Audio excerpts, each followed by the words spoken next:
It's recording. All righty, everybody. We are going to do a recorded lesson today, which is going to be pretty fun. So today we're talking about being inclusive and changing policies. In this lesson, we'll learn how making school more inclusive and requesting policy changes can disrupt the factors that contribute to bullying and harassment. So let's warm up a little bit.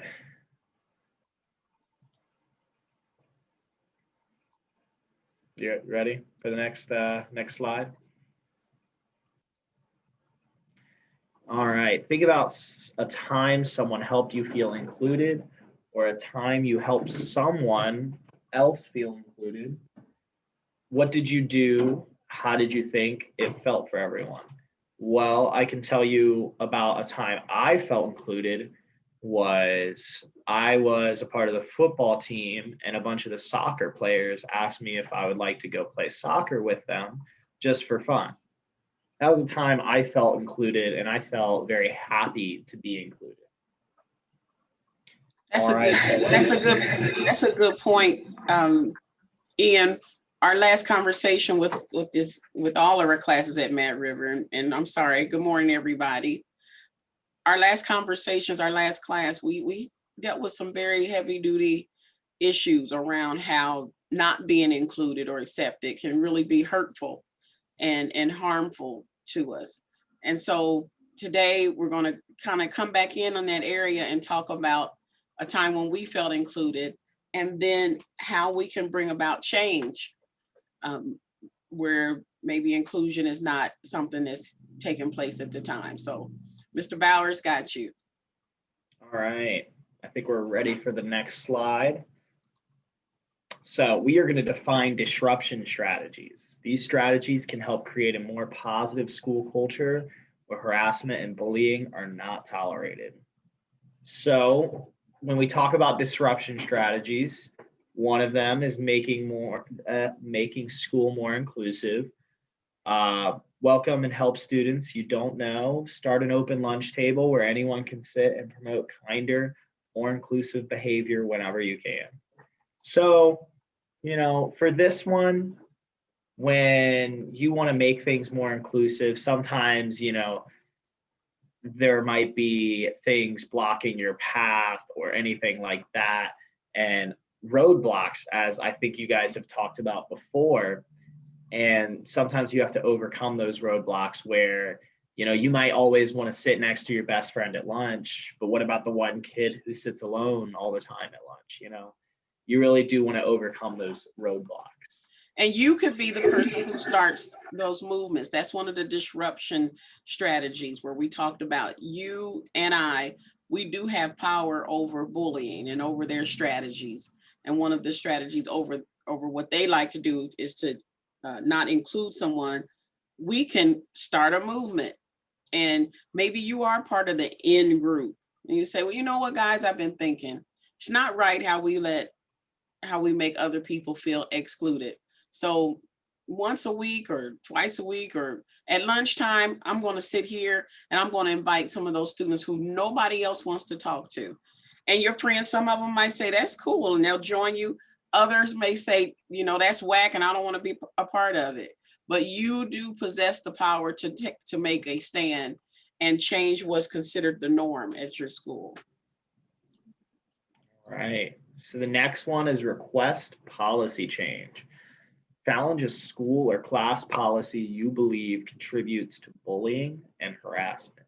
So this one might be a little weird to some of us, but I know that, one of the things that you could use as an example for this is sometimes in gym class, you have two people pick each other and pick all the favorites. And then there's usually like the last two people always being picked and stuff like that. Well, maybe you could bring it up to the gym teacher or PE teacher and tell him or her,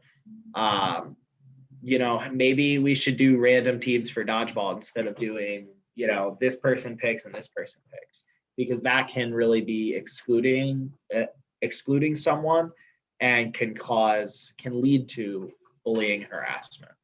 You'd be surprised how teachers are open to suggestions that students have. Now, I'm not going to say all teachers are, but there's at least one or two teachers in your building that you could go to and openly say, look, when we do things like this, it makes others feel left out. How about we try? And then tell them what your idea is. Yeah, I completely agree. So let's go to disruption in action for the activity. Okay.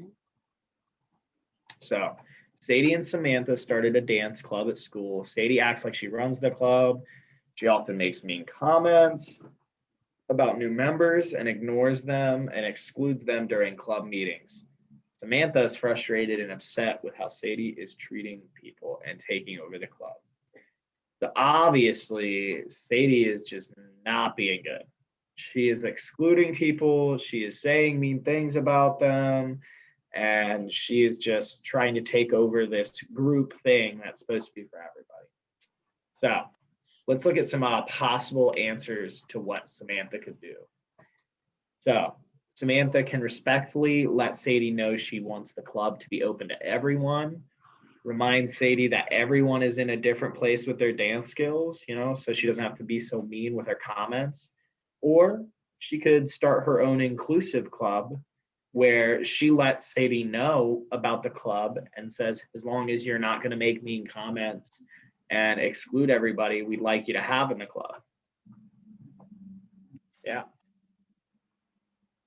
So since this is recorded, and normally we would be able to ask you, what are some of your thoughts? I want you to take out a piece of paper, write down some thoughts, some possible answers for Sadie and Samantha. Or maybe there's a situation you're in right now, and you might need us to help you come up with some suggestions where something like this is going on. Write it down and then bring it to our next class when we're together, and we'd love to help you with it or hear what you would have to say.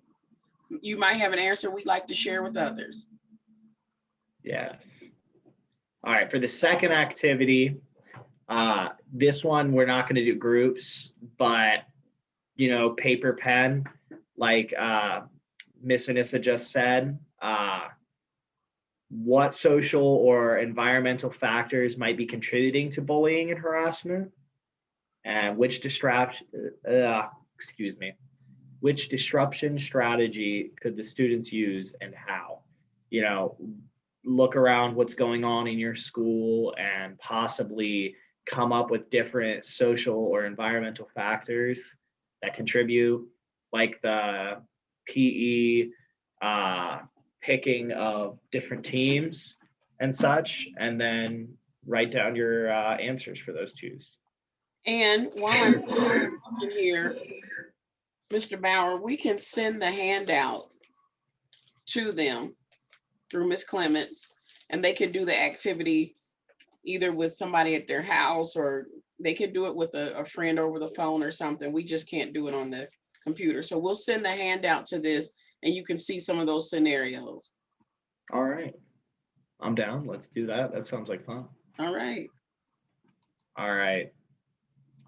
So for the next one, there's a scenario going on where Imani and Michaela are using disruption factors contributing to negative stereotypes about women.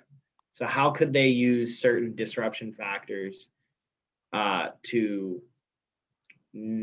sorry, I'm reading that to you guys wrong. How could Imani and Michaela disrupt the factors contributing to negative stereotypes about women? And then write some possible answers down for this scenario.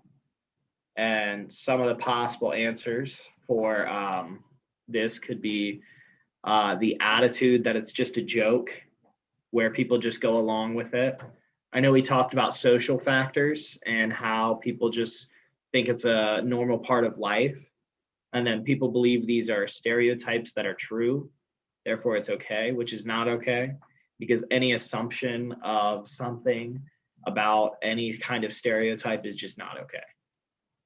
And then environment. Oh, I'm sorry. No. So these answers go with the scenario that's on the handout.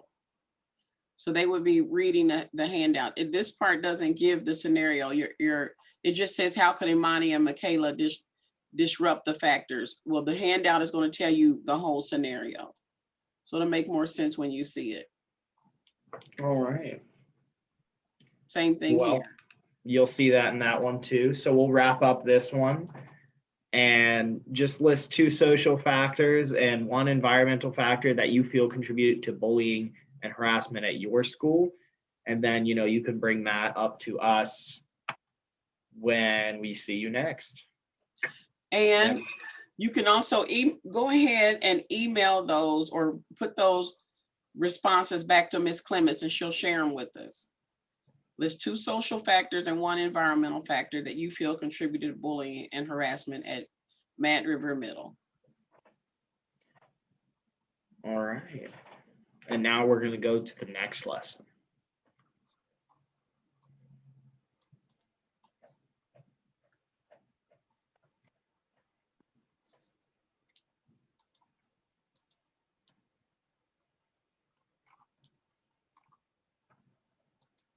I think we have 15 minutes, Mr.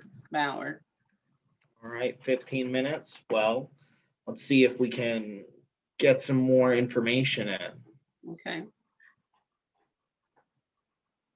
All right, so understanding stress and anxiety. In this lesson, we'll learn to recognize how stress and anxiety affect our emotions, thoughts, and bodies. So we're going to go to the next one. Imagine you're stepping up in front of the class to give a year-end presentation. What's happening to you? Your emotions, your thoughts, your body. Are you trembling? Are you shaking? Are you thinking, oh my goodness, I have to give this presentation in front of my crush? Oh no. Or are you possibly thinking all these things? Are you excited? Are you excited to do that? All right, well, let's talk about it a little more. We're going to go on to define. We're going to use stress versus anxiety. What's the difference? If you guys have any ideas of what you think it is before you move on, you could pause the video, I don't know, and see what you guys think. So let's think, what do you think stress is? Let's go to that. So stress is an emotional and or physical response to something external, such as an upcoming test or a fight with a friend. All right. So when we talk about stress and anxiety, what do you think the difference is? Let's see. So anxiety is persistent excess worry that feels out of your control. So I think the main difference between these two is stress is an emotion where it is something that you can control, and anxiety is something that you can't control, where it comes from other stuff. But we have a really cool video that might be able to help you guys. All right.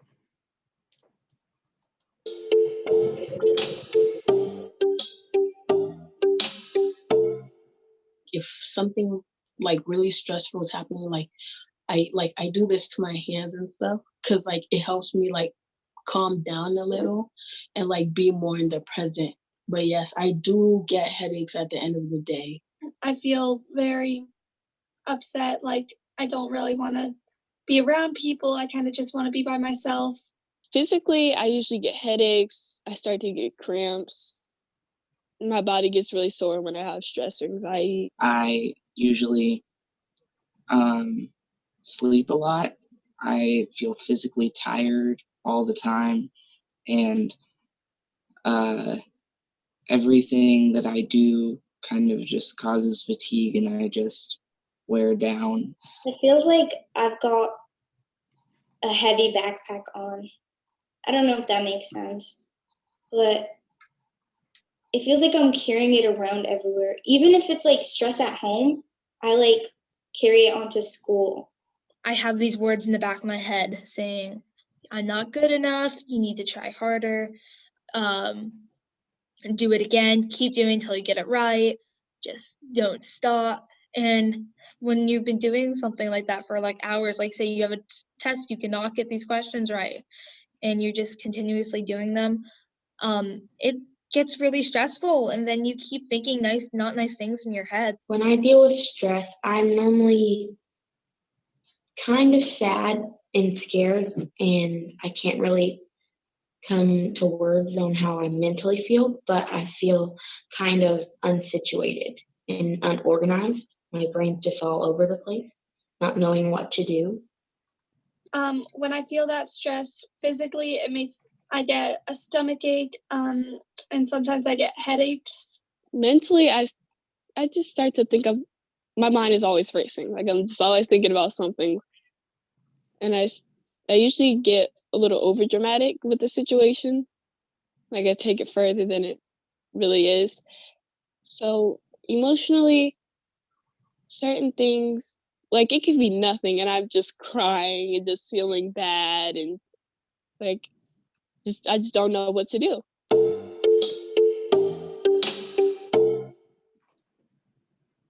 All right.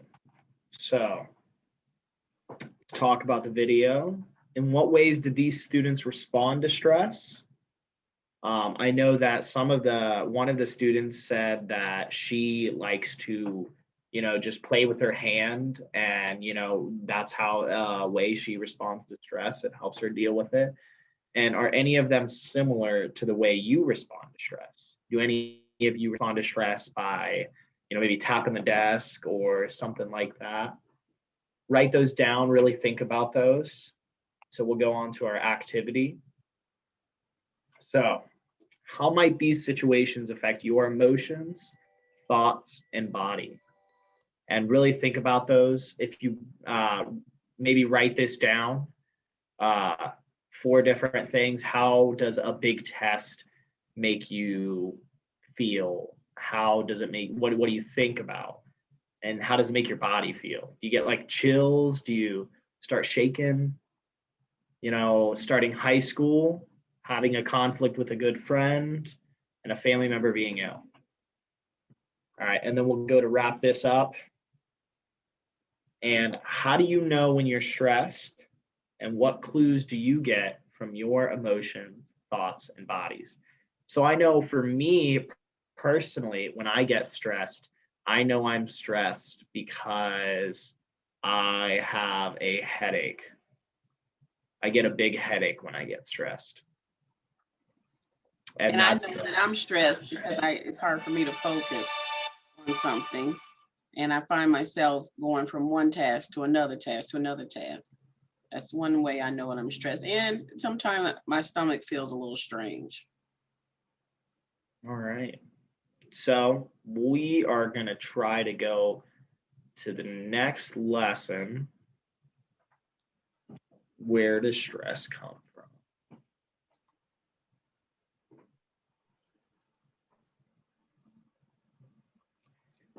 And in this lesson, we're going to learn what causes stress and why sometimes those things are out of our control. All right. So we're going to play a little game of, would you rather take a math test or write a 1,000-word essay? Would you rather give a speech in front of 500 people or have a conversation with a stranger? Play in the final game for the championship or learn to play a new sport? Go out in public in just your pajamas or go to a party where you don't know anyone? Yeah, I don't know. I'd rather take a math test than write a 1,000-word essay because I know I like math better than writing. And I'd rather write the essay, although I like both. Writing, I feel like I can express myself, and the math test is just that I have to make sure I get a certain number correct. Yeah, I know that 1,000-word essay kind of gave me chills when I did that. All right, we're gonna watch a little video. And I think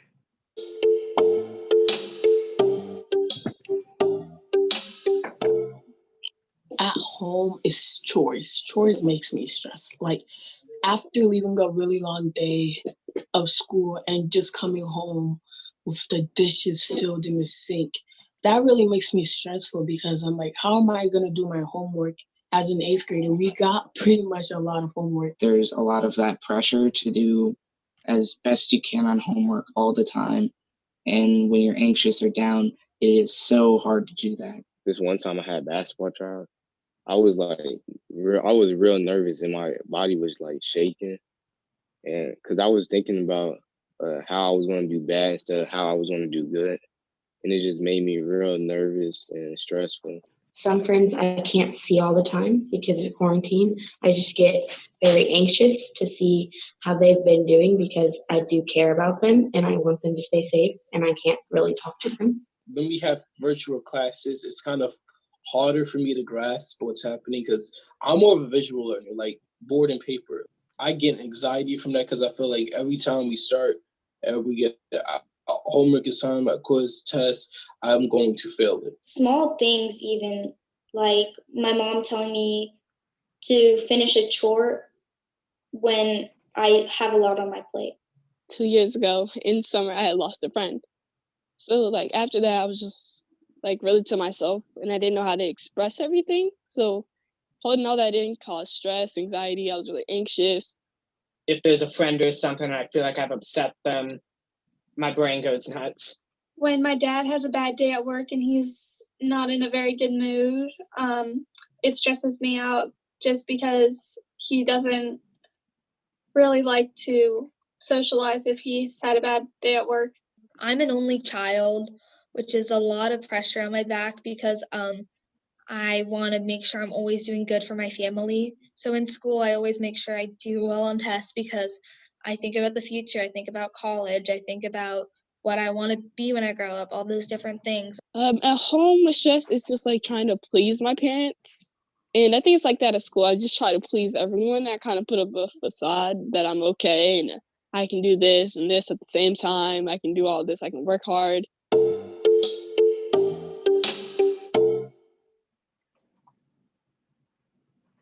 All right. So what general types of things did the students say that caused them stress? Really think about that. I know that one of them said that whenever their dad came home and had a bad day, you know, it made her stress just because he wasn't in a good mood. So it could be other people's feelings or how they bring you down or bring you up if you're really like connected to that kind of person. All right. And we are going to go on to some of the activities. So a stressor is something that causes stress. Well, we're not going to work with a partner, or you could work with a partner at home and list common stressors for these 4 categories. We'll go on to the next one, but is there a handout for this one, Miss Patrick? I don't, yes, there is, just like this. All right. Well, we can probably send that to Miss Clements and get this out, and then you guys can write those down. And then there are all of these that you can do as well.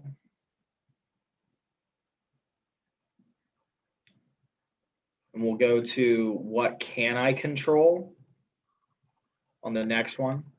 And you guys can do these at home with a partner or with your friend over the phone and do that kind of stuff.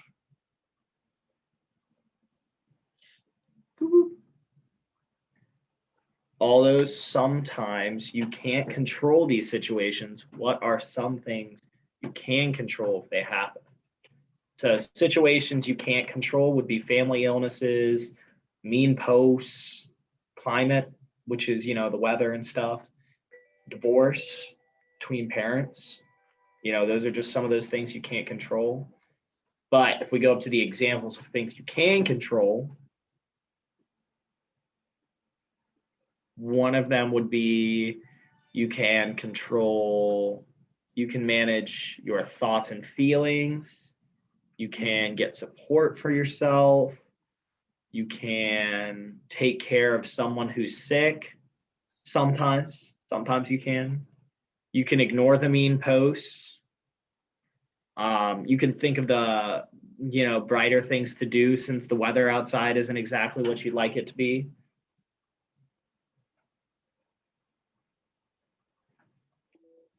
All right, and then you guys will receive the handout for the next couple things. But to wrap up this lesson, what's one stressor in your life that you would like to work on managing? What's in your control with this stressor?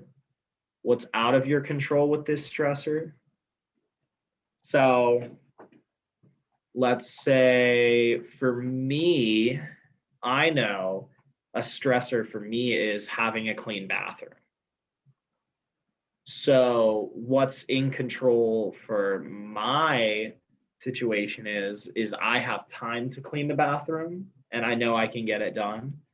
What's out of my control for the stressor is all the people that are in the bathroom. You know, I can't control whoever goes into the bathroom and makes it messy.